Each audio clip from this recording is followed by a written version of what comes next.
Yo, what up, Negronis? It is Furious here, and I'm very fortunate today that I have been asked to view a question that genuinely piqued my interest.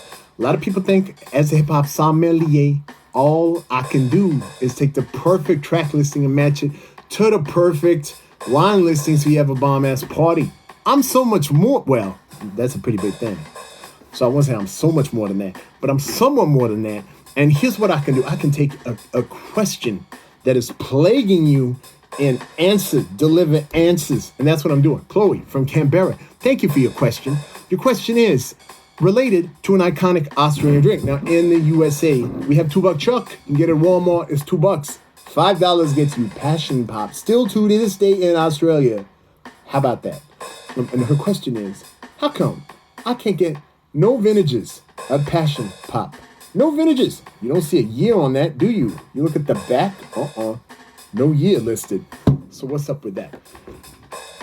Well, Chloe, you appear to be young because your handwriting is really, really neat.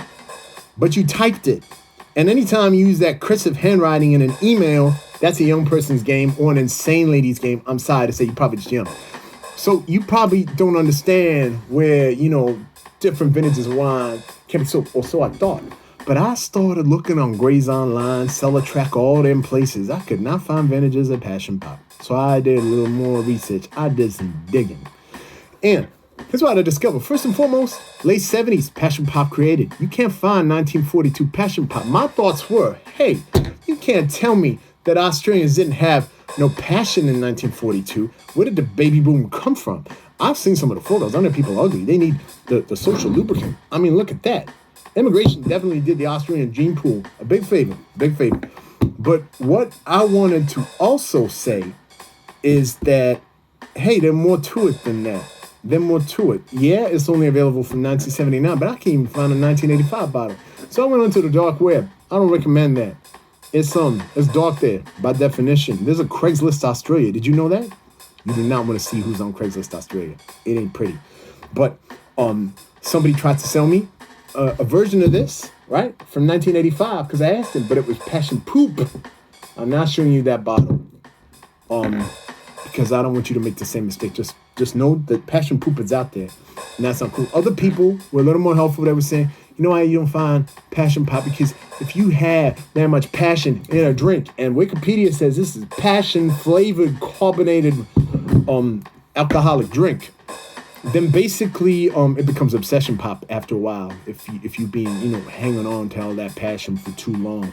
Interestingly, when you look at Wikipedia on Passion Pop, it says that it was heavily favored by female students and teenagers. I don't know what the story is for that. What were the male students drinking? Or were there were no male students that nobody was studying? I don't know what story where that is. There's a more philosophical point on this. There's a theory out there that one thing that sexual slavery as an industry has in common with the wine industry is this desire to take something you value and stick it deep down in a cellar. So actually, Passion Pop rejects that philosophically. Obviously, I'm not going to go against the entire damn wine industry and subscribe to that theory, but it does make you think for a second. But then there's this guy, Warren Rustan, he like a part of the World President Organization. And people ask him, hey, Warren, what's the best moment of your life? He doesn't say when I drank a 1977 bottle of Jacques. He says, right now, this moment right now is the best moment of my life. And I like that sense of presence. See, Passion Pop was not designed to be done any other way than to be drunk straight away. And indeed, when you look online across Australia, that's what largely female students and teenagers have been doing. They have been drinking this ASAP. Sometimes, so that it takes you to the ED. Other times, so it just takes you to an FWB situation. And look, if you're drinking this, I would urge you maybe ease off bottles of this and start saving up for some DRC. It's the best wine in the world. You can't actually always get vintages of that. They always will timestamp that, sometimes to the minute. If you look on the back of the label, that's a conversation for another time. So, and to summarize, my friend Chloe, I hope you understand. My Negronis, yeah, don't stop. Got me fizzling like a bottle of passion pop. We laying charges on you like a fashion cop. Living lavishly and quaint like a dashing fop. There's no vision when it comes to a drink like this. It be as of the moment as a glass of piss. Doesn't make it a bad drink, this ain't a diss. So pair it with a song by Jadakiss. See, that's ironic because Jadakiss hasn't actually had an album out since 2017. So this is of the moment I've just said. You drink it now, but Jadakiss not really now. Now is Jadakiss. Great rapper, just not now.